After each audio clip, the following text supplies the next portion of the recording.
Hello mga kapuso, this is your UH One-Liner Cheska Pauso. Ayan, at nandito tayo ayan sa MediaCon at special cinema screening of Love Before Sunrise.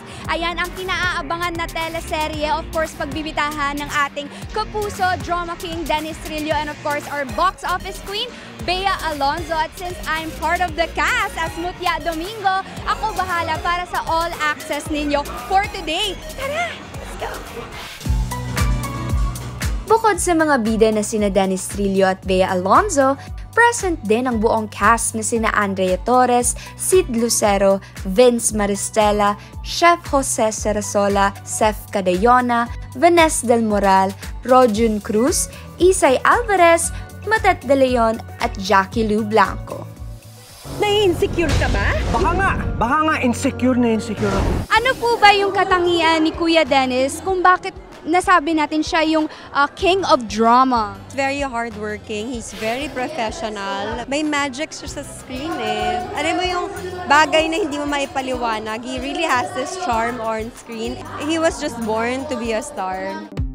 Mahal ko yung mga tao na nandito. And I couldn't have asked for anyone better.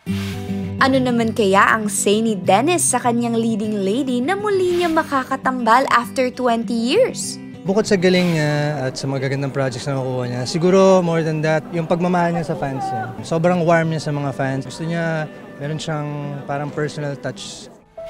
What if destiny puts you in never-ending goodbyes? How will your love prevail?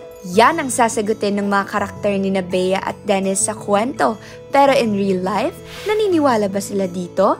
Yes, a lot of times. Oo naman. I've always been a hopeless romantic at naniniwala ako na laging pag-ibig dapat na nagwawagi. Yung love, yan yung isa sa mga pinakamasarap na pakiramdam na pwedeng maramdaman ng isang tao. Eh. Ako, naniniwala na pag mahal mo yung tao, paninindigan mo. Eh. So, nangyari na yun ilang beses sa buhay ko. Pero paano nga ba sila as leading lady at leading man? Mabait na leading man. As in, laging inuuna yung kaming mga babae. He's really a gentleman. He's really professional. Never siyang naling. He comes to the set, he knows all his lines. Alam niya kung anong gagawin niya. Respetado ko siya. Alam ko yung mga nagawa niyang pelikula. Alam ko yung mga awards na natanggap niya. Kaya tuwing taping, tinitingnan ko kung gaano karaming eksena yung paghahandaan ko pagka ka-eksena ko si Bea. Paano kung tama ka? Hindi mo deserve yun. Hi mga kapuso! Nandito na naman po ako at inaasahan kayong suportahan ninyo ang aming proyekto. This is Love Before Sunrise. Mag-uumpisa na po sa September 23 on View at September 25 po sa GMA Primetime. Good morning sa inyong lahat, mga nanonood ng Taga-Unang Hirit.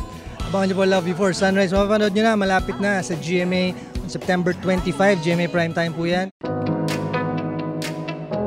That is it mga kapuso. Ayan, ang special screening and of course, ang MediaCon Love Before Sunrise. Huwag niyong kakalimutan.